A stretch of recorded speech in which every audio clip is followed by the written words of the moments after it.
इस प्रोसेस के थ्रू हम मेटाबॉलिज्म प्रोसेस समझ सकते हैं। ठीक है, तो मेटाबॉलिज्म में जब भी हम कोई फूड इनटेक करते हैं तो वो कैटाबोलाइज हो जाता है प्रोटीन, कार्बोहाइड्रेट और ट्राइग्लिसराइड्स, क्योंकि ये कुछ आपके न्यूट्रिएंट्स हैं जो आपके फूड में जनरली प्रेजेंट होते हैं। ठीक है, जब वो फूड आपका ब्रेक डाउन हो जाएगा किसमें, प्रोटीन, कार्बोहाइड्रेट्स और ट्राइग्लिसराइड्स। ठीक है, तो फूड जो है आपका एक लार्जर कॉम्प्लेक्स था, ठीक है, तब वो केस में डिग्रेड हो गया आपका मैक्रोमोलिक्यूल्स में। ठीक है, ये आपके जो मैक्रोमोलिक्यूल्स हैं जब ये ब्रेक डाउन हो जाएंगे, मतलब कैटाबॉलिज्म प्रोसेस होगा, तो प्रोटीन जो है ब्रेक डाउन हो जाएगा अमीनो एसिड में, कार्बोहाइड्रेट हो जाएगा ग्लूकोज में, ट्राइग्लिसराइड मतलब ये ब्रेक डाउन हो जाएगा ग्लिसरॉल एंड फैटी एसिड में। ठीक है, तो ये जो ब्रेक डाउन हो रहे हैं तो ये हो जाएगा हमारा कैटाबॉलिज्म।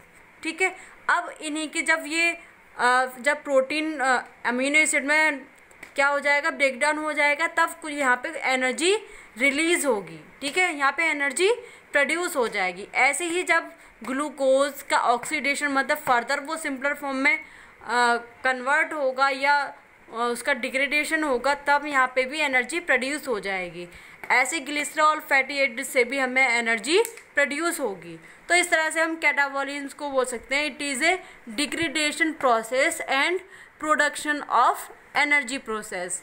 मतलब इसमें क्या, जो आपके लार्जर कॉम्प्लेक्स होते हैं, लार्जर मॉलिक्यूल होते हैं, वो ब्रेक डाउन हो जाते हैं सिंपलर फॉर्म में। ठीक है, और एनर्जी प्रोड्यूस करते हैं, रिलीज करते हैं। ठीक है, तो ये हो गया कैटाबॉलिज्म। अब एनाबॉलिज्म की बात करते हैं। जब प्रोटीन अमीनो एसिड में तो कैटाबोलाइज हो जाएगा, जब ऐसे ही अमीनो एसिड या अमीनो अमोनिया होगा या अमीनो डेरिवेटिव्स होंगे तो उनसे आपका नया माइक्रोमोलिक्यूल बनेगा। ठीक है, अमीनो एसिड एक आपका माइक्रोमोलिक्यूल है, प्रोटीन जो है आपका मैक्रोमोलिक्यूल है। तो अमीनो एसिड से जब प्रोटीन बनेगा, मैक्रोमोलिक्यूल में नया मैक्रोमोलिक्यूल बनेगा, तो इस प्रोसेस को हम बोलेंगे कैटाबॉलिज्म।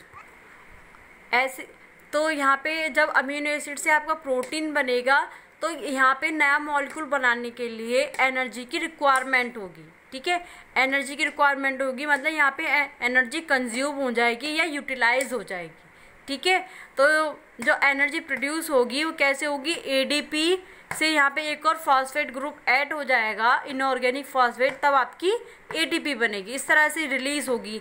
देन ये यहाँ से एटीपी इस प्रोसेस में चली जाएगी तो आपका प्रोटीन बन जाएगा, नया मॉलिक्यूल बन जाएगा। ठीक है, इसी तरह से आपका जो ग्लूकोज है, ग्लूकोज से ग्लाइकोजन बनता है। ठीक है, ये एक स्टोरेज फॉर्म होती है कार्बोहाइड्रेट्स की, जो आपके एडिपोज टिश्यू या मसल में स्टोरेज होता है इसका। ठीक है, जब ये ग्लूकोज से ग्लाइकोजन बनेगा तो ये होगा आपका एनाबॉलिज्म। ठीक है, मतलब ग्लूकोज क्या सिंपलर फॉर्म है, ग्लाइकोजन क्या है, मैक्रोमोलिक्यूल है। ठीक है, तो ये ग्लूकोज से ग्लाइकोजन बनने के लिए एनर्जी की रिक्वायरमेंट होगी, तो एडीपी यहाँ पे यूटिलाइज हो जाएगा। तो फर्दर ऐसे ये रिएक्शन चलती रहती है। जब ग्लाइकोजन ग्लूकोज में ब्रेक डाउन हो जाएगा तो ये हो जाएगा कैटाबॉलिज्म। तो यहाँ से एनर्जी क्या है, रिलीज होगी। ठीक है, तो ग्लूकोज जब ग्लाइकोजन में कन्वर्ट होगा तो ये होगा ग्लाइकोजेनेसिस। जब ग्लाइकोजन जो है ग्लूकोज में कन्वर्ट होगा उसको बोलेंगे ग्लाइकोजेनोलाइसिस। ठीक है, इसी तरह से आपका ट्राइग्लिसराइड्स है, ट्राइग्लिसराइड्स आपका ग्लिसरॉल और फैटी एसिड में कन्वर्ट होगा तो ये होगा आपका कैटाबॉलिज्म। ठीक है, कैटाबॉलिज्म में होगा, यहाँ से आपकी एनर्जी क्या होगी, रिलीज होगी। ठीक है, फिर उसके बाद जो आपके फैटी एसिड या ग्लिसरॉल की और सिंपलर फॉर्म होगी तो उससे क्या होगा, आपका लिपिड सिंथेसिस होगी, मतलब नया फैट जो है आपका यहाँ पे फॉर्म्ड हो जाएगा। ठीक है, इसको बनाने के लिए आपको एनर्जी की रिक्वायरमेंट होगी।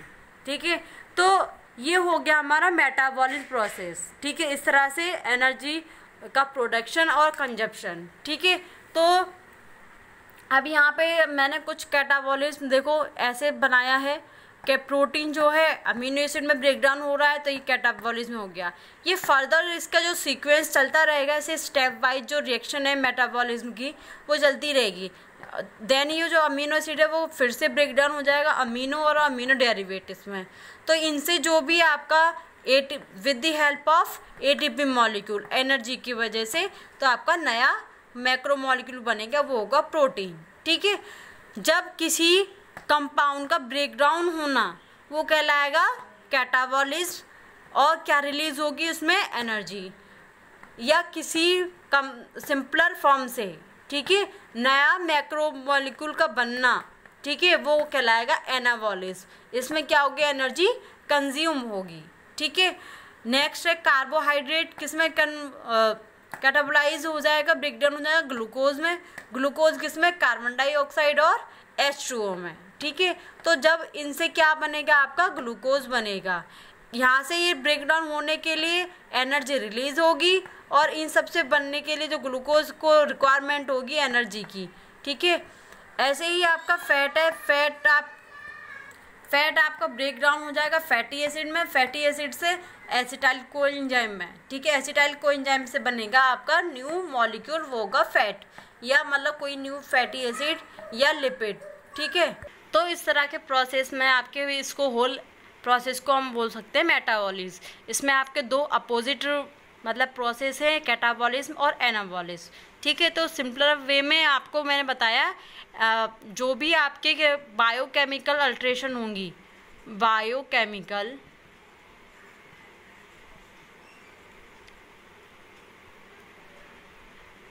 अल्ट्रेशंस, ठीक है, किसी भी लिविंग ऑर्गेनिज्म में, लिविंग ऑर्गेनिज्म, ठीक है, जो ये बायोकेमिकल अल्ट्रेशन है वो किसके थ्रू होंगी,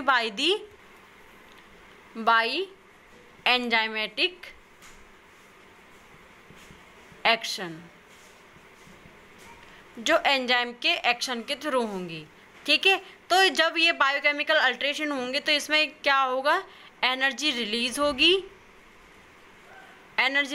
होगी या यूटिलाइज होगी। ठीक है, इस तरह के इसमें जो एनर्जी रिलीज होगी वो प्रोसेस आपका कहलाएगा कैटाबॉलिज्म, और जो एनर्जी का कंजप्शन होगा या यूटिलाइजेशन होगा वो कहलाएगा आपका एनाबॉलिज्म। ठीक है,